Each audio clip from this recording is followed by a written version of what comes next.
Welcome to the Walking Out Your Purpose podcast with yours truly, Alicia Smith. I am so excited to be with you all another day. And we've been on a streak here with this series, A Peek into Purpose. And today I have an even greater guest for you. Her name is Kendra Dublin. And she is going to talk to us all about who she is, her purpose. And by the end of this, I know you all will be encouraged to continue to walk in your purpose or to start for those that haven't started. So, Mhm. Kendra, welcome to the show.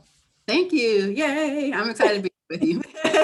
Awesome. I'm excited too. So, let's start because everyone may not know you. So, tell us who you are. Who is Kendra and what are you all about?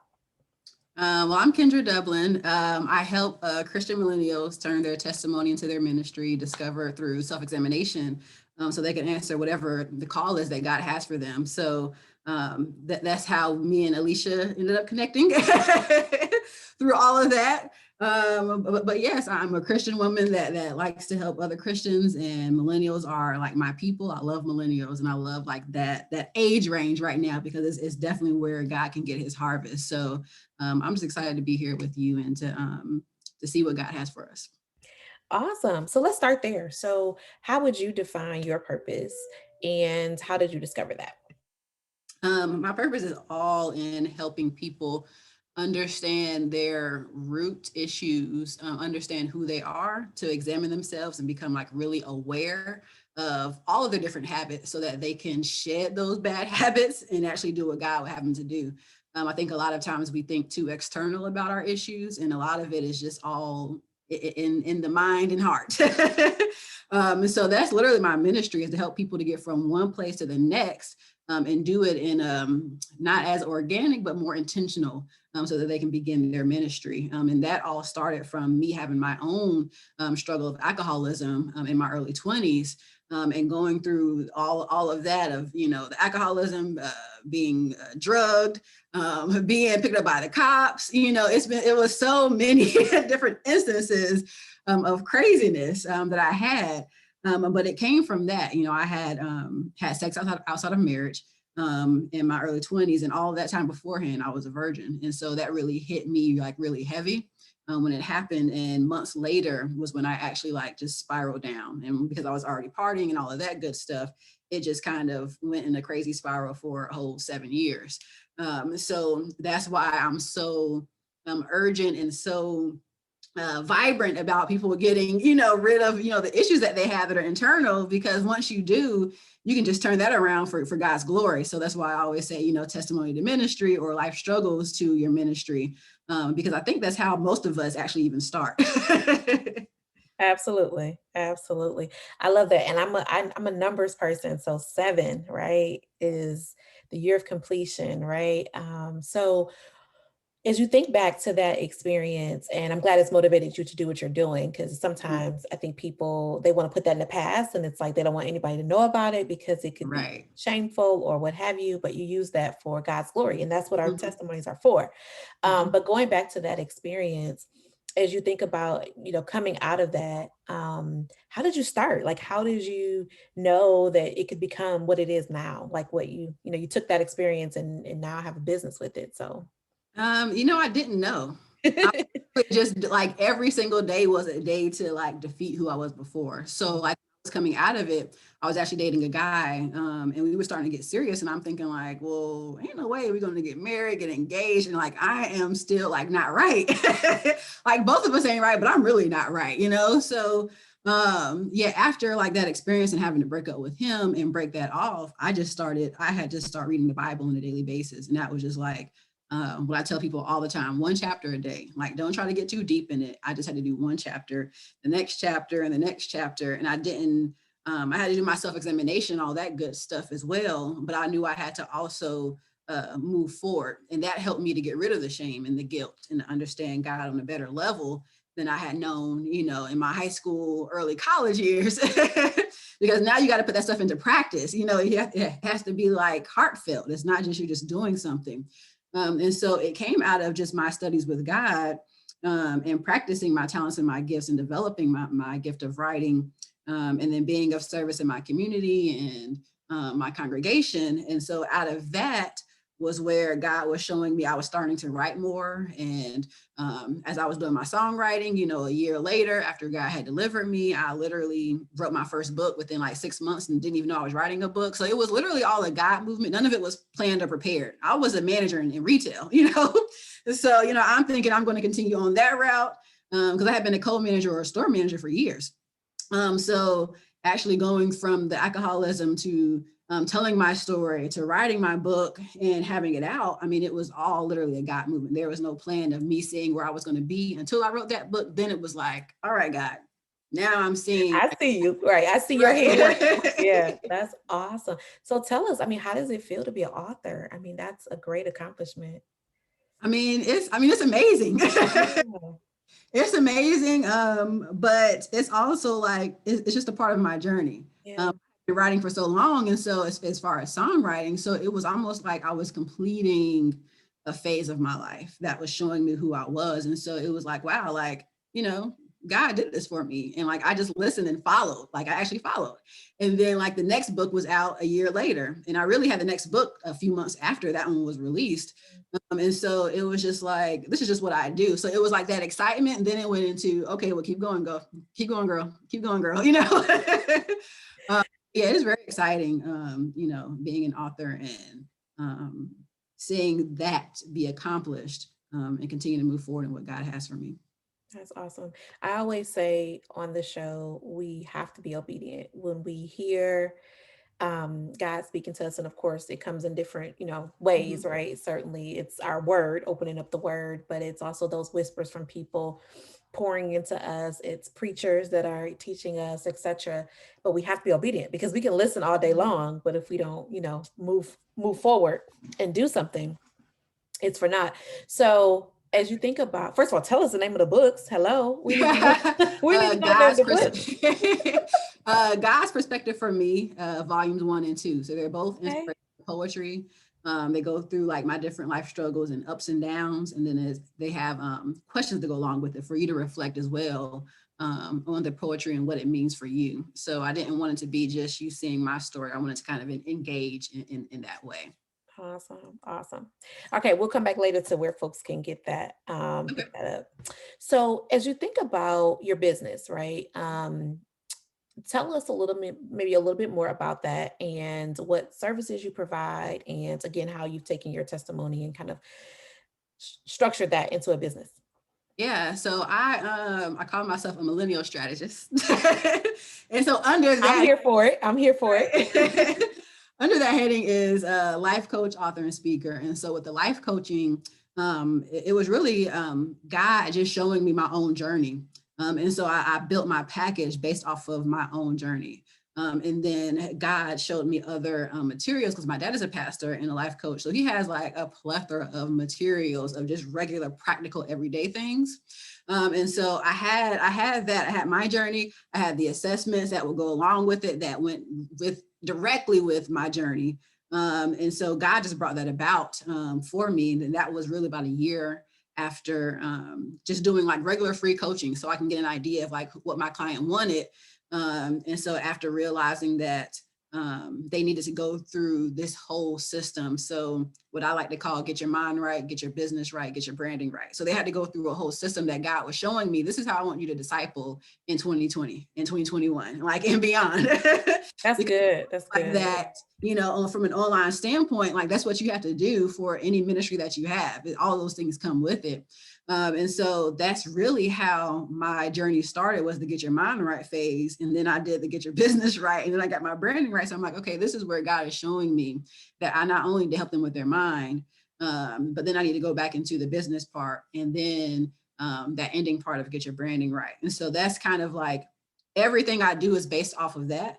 And then like the ongoing coaching that I do in like my academy is just, after that, what do you do with speaking or launching a book or bringing that into your congregation, learning how to start to monetize all those different things with lead magnets and, all of that kind of stuff that goes with with the ministry and the business. But it really, the beginnings of it came out of that book. And my tagline was like literally like 80% of what my tagline is now for the mission of my business.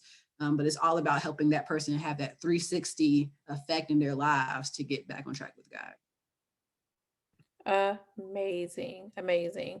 So I know that you're focused on millennials and you've talked about that. Is that because that's kind of your age group, or is that just God just has that calling on you?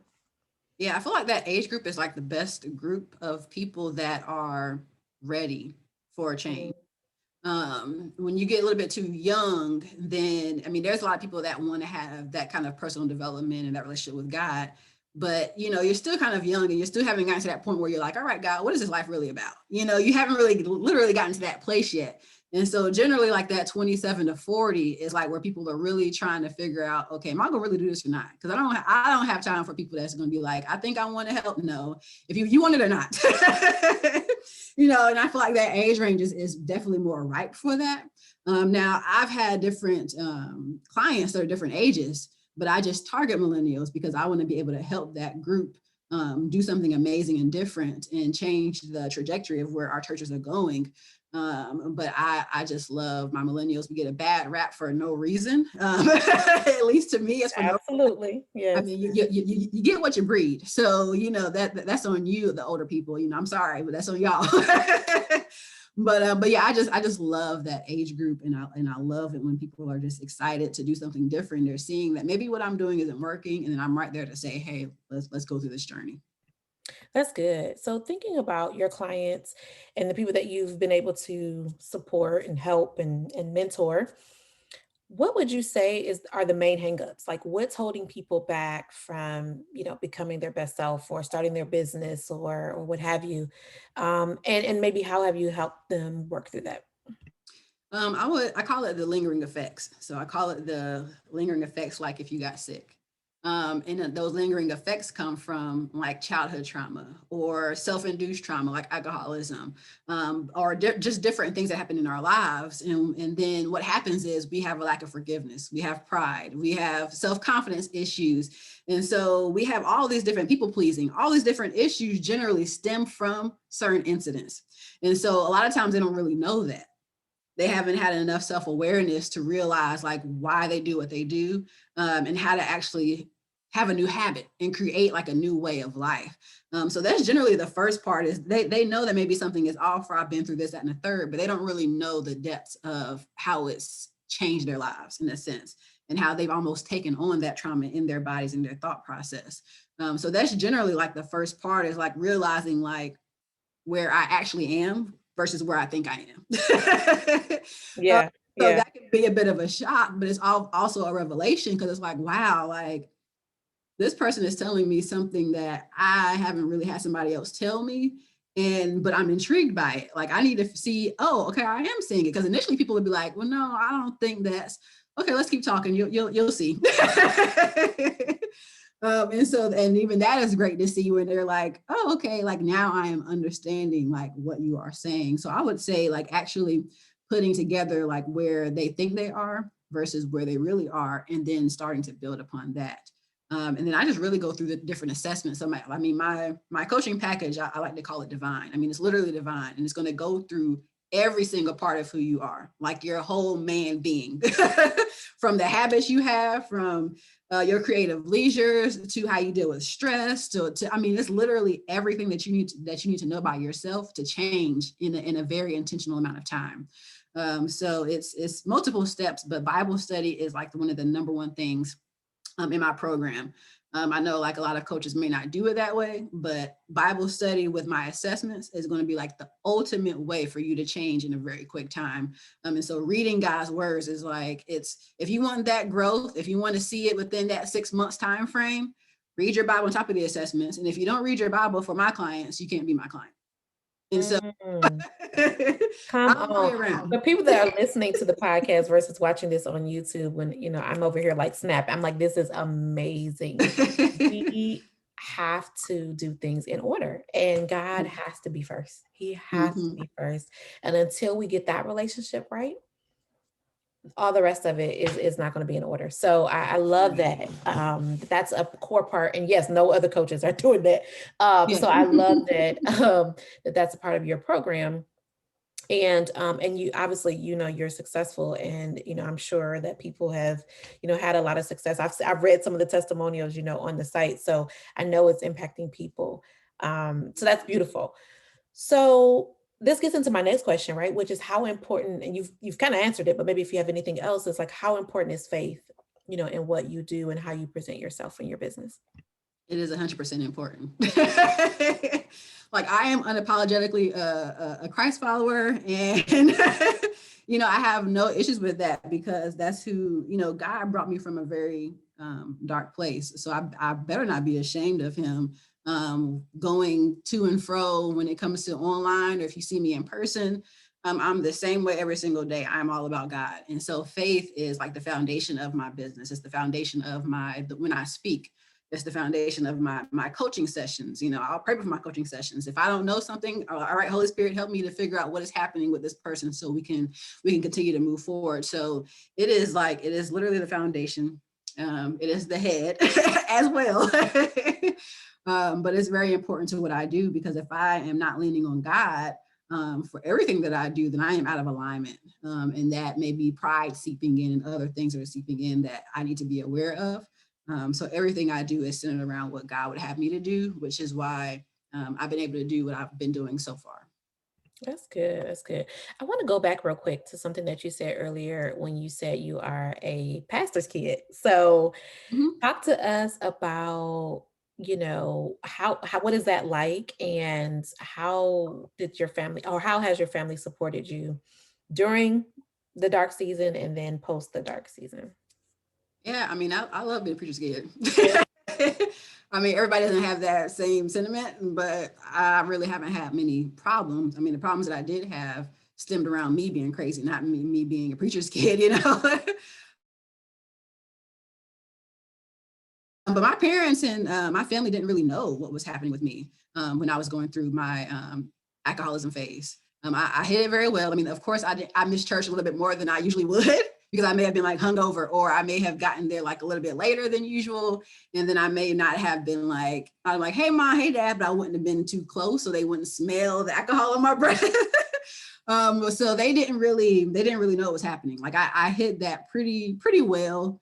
I mean, if you saw me at the club, of course, then I wasn't hiding anything, but my parents didn't at the club, and nobody was like telling on me.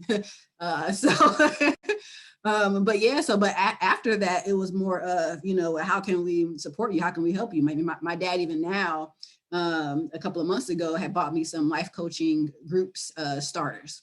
So, just helping people in those different areas of, it may not be the full spiel of what I do in my coaching as far as the 6-month training, but for people that are a little bit, they need more of the get your mind right phase. It was perfect. I was like, all right, God, well, like, where do I put that?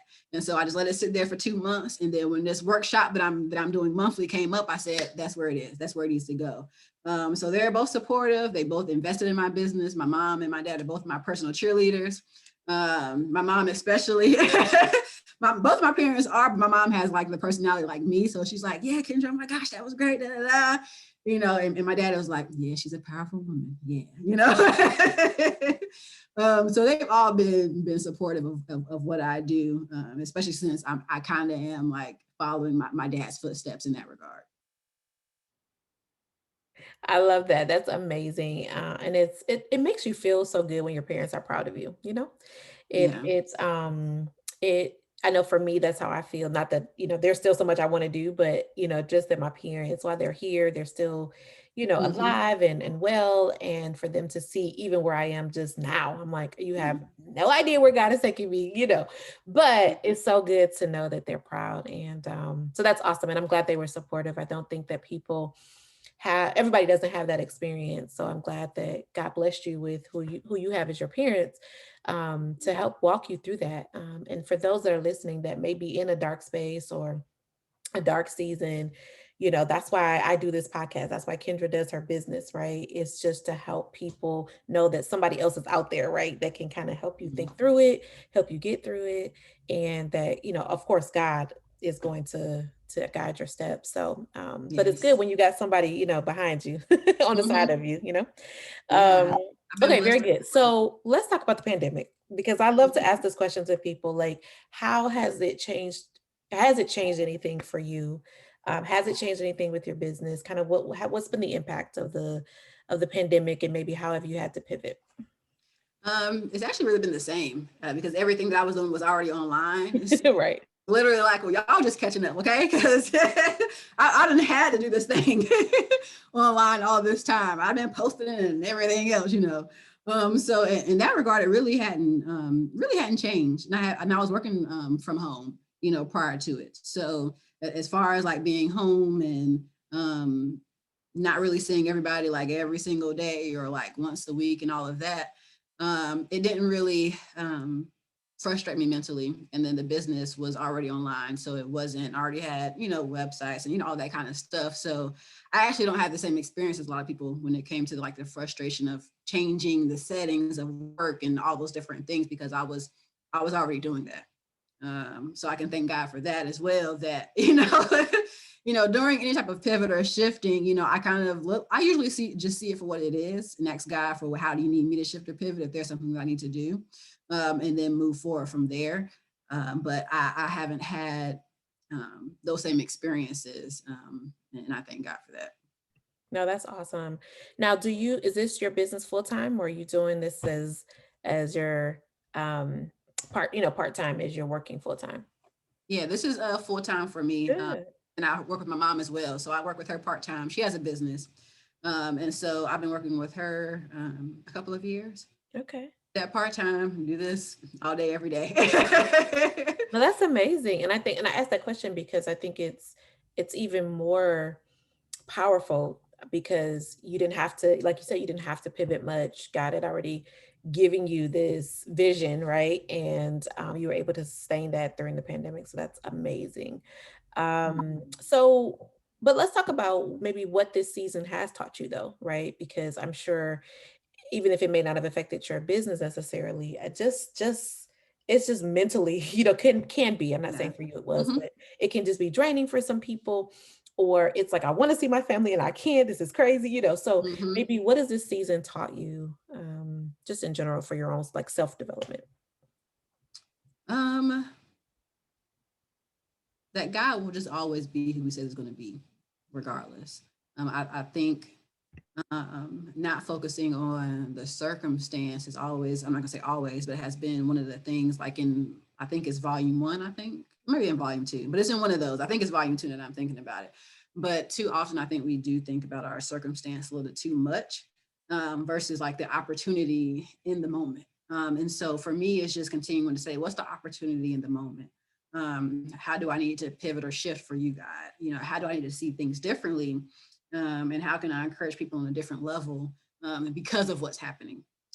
So I think it's probably, you know, just shifting with God, and knowing that I don't have to have my circumstance be the head of my life, but the base that's already there, which is my faith, and the head, which is already my faith. Like that really has to be there. But that all came from my own studies of God and really developing in God. Like that wouldn't have been the same Kendra, you know, 7 years ago.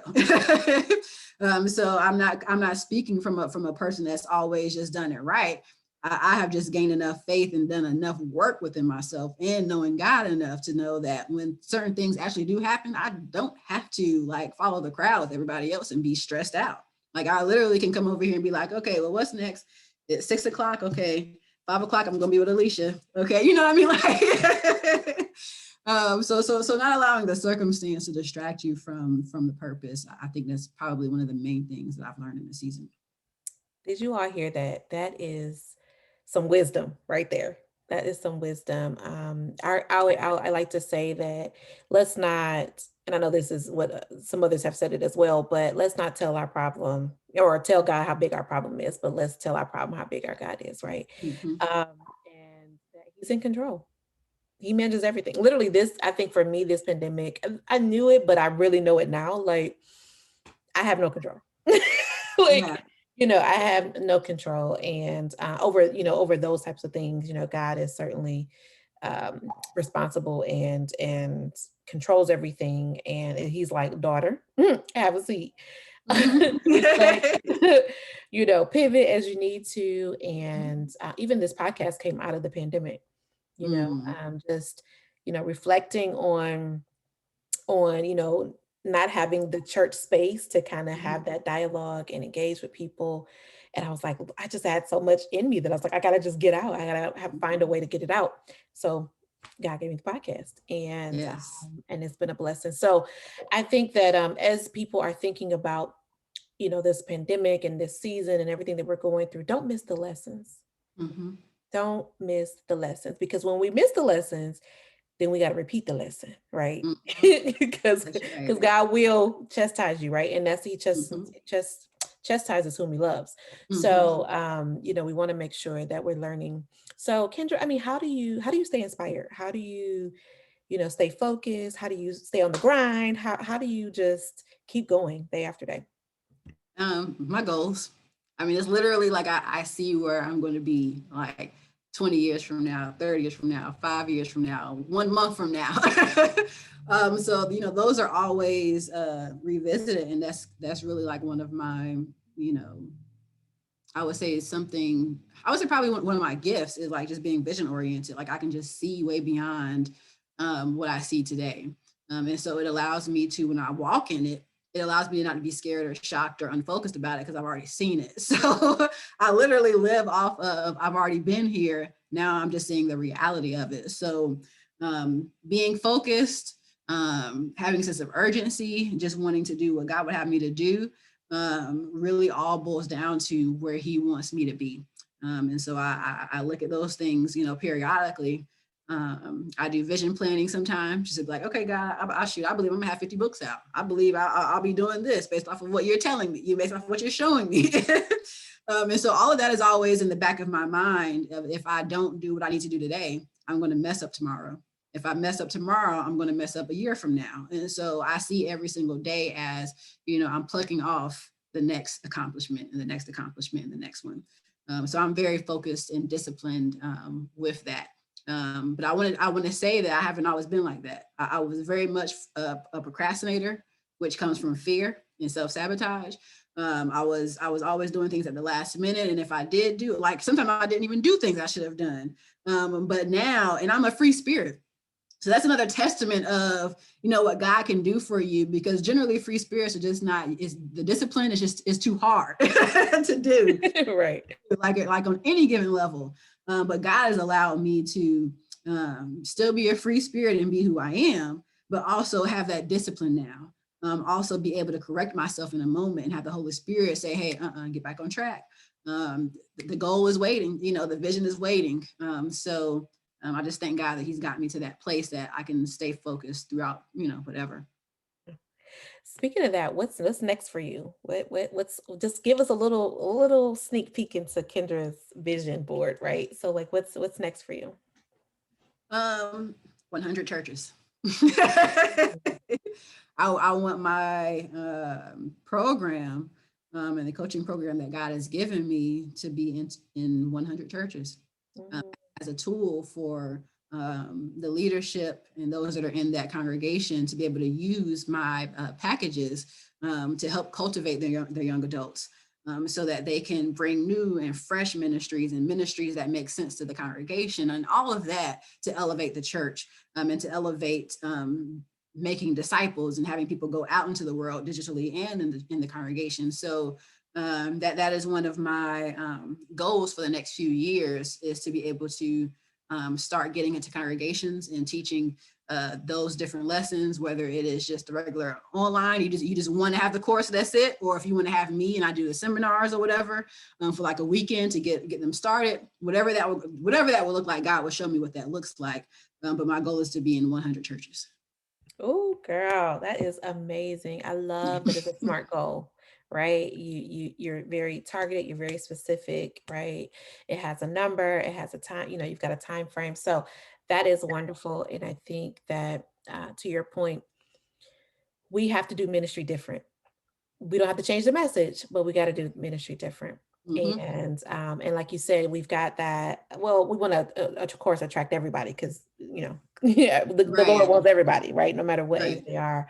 But that millennial group is so critical, right? Because they're starting families, right? And when you have strong families, you have strong churches, right? And so, they're getting to the point where they're like, okay, this, like you said, this is for real. This is life for real. Mhm. And they're figuring it out, right? But they're in their careers, right? They're getting established. So I think that's a wonderful that that's your goal, and certainly, yeah, we got to hook up about that. My husband and I actually teach our young people. We actually are Bible study teachers for our young adults, and Yes. I will tell you, I mean, they are a captive audience. So I Mm-hmm. think it's important to have something for them, and that they feel a Mm-hmm. part. Mm-hmm. It's so important that people feel a part because that's when they stay. You know, Mm-hmm. when you find your place in something, and right, and then God has gifted you in a certain way, and you can Yeah. use those gifts, Mm-hmm. right? It entices you, right? It's the game changer because it's like I belong here, like I Yes. stay here, Yeah. you know. But Yeah. and that ends up being the age group that just kind of just falls off, you know, after a while. But it's because they don't have what they need. They don't feel resourceful. They don't feel like they are needed or even wanted sometimes, depending on how leadership can handle them. But it's just like, you know, God gave us all a part of this one ministry of His. Yeah. And even one congregation is really one piece of the puzzle. So, you know, everybody plays a part in our congregations. And I believe that, you know, we can be so overly spiritual that we neglect the fact that we are human. Like, if you pinch me, I'm going to hurt. Like, Right. so much to do to really filter through the human mind and the brain and how it functions and why we don't do what we should do. Like, all those different things are imperative, especially in the information age. And so teaching someone the spiritual aspect without the person, the real development part and the self-examination piece, it doesn't mean but so much. But if you can teach them both, I mean, that's a powerful person. And when you are honest, our generation Mm-hmm, wants transparency, mm-hmm, honesty. They want to know that you can relate. They want to know, you know what, I made a mistake, mm-hmm. and I feel bad about it, but I don't, I want to have a safe place that I Yes. can share my story, or that I can hear that you have a story, Mm-hmm. right? Because sometimes, especially like you said in the church, we shy away from being transparent about our stories, and so people just can't. They feel like they can't relate, but we all have a past, the Yeah. preacher included. So Right. we All all of us have, do. yeah. And I And can my say that dad used to say, I'm married to a preacher. You a preacher, so no. So right. it is real. Paul had a past. Hello, come Mhm. on, and I wrote mean, the whole majority of the Bible, New Testament. So everybody. yeah, and he was like, listen, I was the chief of sinners, right? Like he didn't shy away from that. So Mhm. and he walked in his purpose, right? So that is what I Exactly. think is important. What I know to be important is that we have to be real, we have to be transparent, we have to be honest, and we have to show people that they have a place. I go back to that, and so I love that you're doing that in your business and in your church, and that you, like I said, that you have this goal to touch so many lives. So tell us how we can get in touch with you, Kendra, your website, where we can get your books, all that good stuff. Yes. So Kendra Dublin, like almost anywhere you go. So if you are looking at my website, it's Kendra-Dublin. But if you just put in Kendra Dublin, it should pop up. On Instagram, I am Kendra Dublin. Again, if you just type in Kendra Dublin, I should pop up. Facebook, Kendra Dublin. My business page is God's Perspective for Me, which is the my company name. And so you can look it up under God's Perspective for Me, or if you find me, you'll be able to go into God's Perspective for Me, whichever way. But if you just find me from Kendra Dublin, it'll pop up on Google as well, and you'll be able to see that. But Kendra-Dublin, Kendra Dublin, YouTube, Instagram, Facebook, LinkedIn. I'm there sometimes, but not a lot. So yeah, That's awesome. Well, stuff are on my pages. yeah.